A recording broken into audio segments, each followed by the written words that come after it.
have waited for you កាលពីឆ្នាំ1993ពេលនោះនាងខ្ញុំបានធ្វើការនៅក្រុមហ៊ុនមួយជារបស់បារាំងនាងខ្ញុំជាបុគ្គលិកបម្រើការនៅក្នុងការិយាល័យ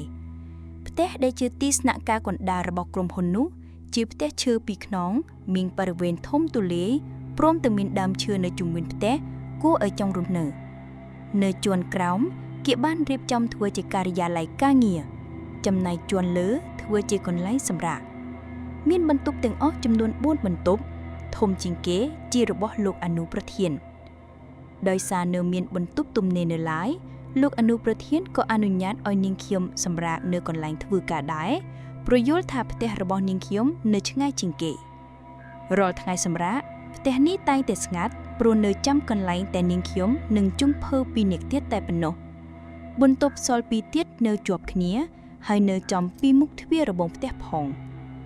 ធ្លាប់បានឮចាស់និយាយថាមិនល្អទេព្រោះផ្លូវចេញចូលនោះជាផ្លូវខ្មៅឆ្លងកាត់នាងខ្ញុំមកនៅយូរក្រែវដែរហើយនៅមិនទាន់ឃើញអីទេប៉ុន្តែចុងភៅក៏ថាឧស្សាហ៍ឃើញញឹកញាប់ណាស់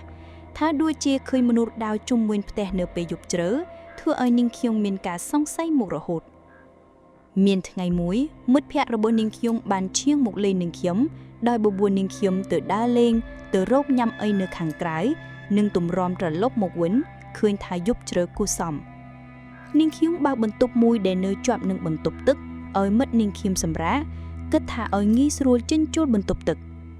យើងនាំគ្នាចូលគេងនៅវេលាប្រហែលម៉ោង11យប់តាមធម្មតានាងខ្ញុំមិនដែលមានរឿងអ្វីកើតឡើងទេប៉ុន្តែហេតុការណ៍ដែលនឹកគិតមិនដល់នោះត្រឡប់ជាកើតឡើងជាមួយមិត្តរបស់នាងខ្ញុំទៅវិញមិត្តនាងខ្ញុំនិយាយឲ្យស្ដាប់ថាពេលនាងចូលបន្ទប់ត្រៀមខ្លួននឹងដេកនោះនាងមានអារម្មណ៍ថាដូចជាមានមនុស្សមកសម្លឹងនាងគ្រប់ពេលវេលាក្រោយមកពេលនាងទម្លាស់ខ្លួនគេងនាងក៏ឃើញបុរសម្នាក់ដើរទម្លុះទ្វារជោគមកទាំងទ្វារនៅបិទយ៉ាងជិតឈឹង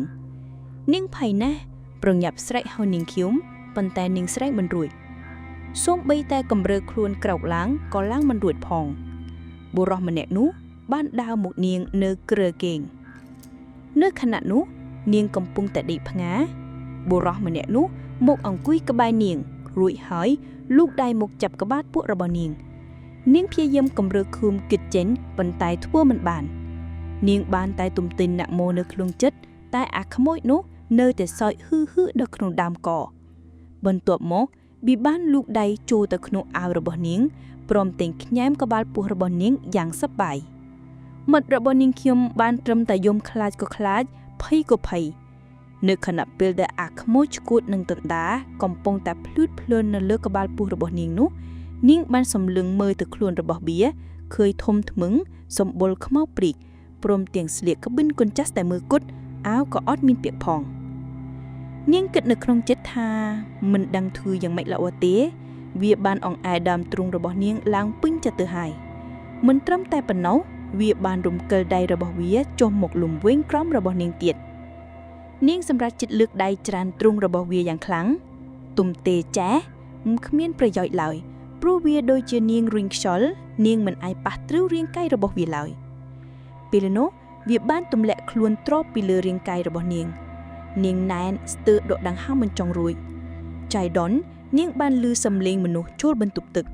នាងយកជើងធាក់ជញ្ជាំងខ្លាំងពេញទំហឹងពេលនោះម៉ោងប្រហែល12អាធ្រាត្រនាងខ្ញុំមានអារម្មណ៍ឈឺពោះក៏ចូលទៅទាំងបន្ទប់ទឹក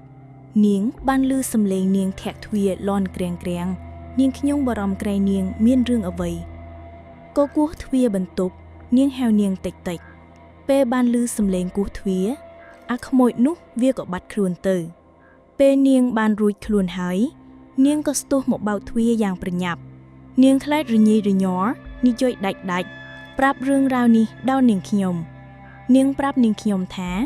តាំងពីកើតមកមិនដែលបានជួបហេតុការណ៍ឈួតបែបនេះទេមិនដឹងជាខ្មោចអំបល់វាយក៏អីងាប់ទៅហើយនៅតែចង់រុំភេទទៀតឲ្យតែមានខ្មោចម៉ាក់នឹង4-10ក្បាលច្បាស់ជាក្រមុំពុះធំអត់ប្តីគ្រប់គ្នាជាមិនខាន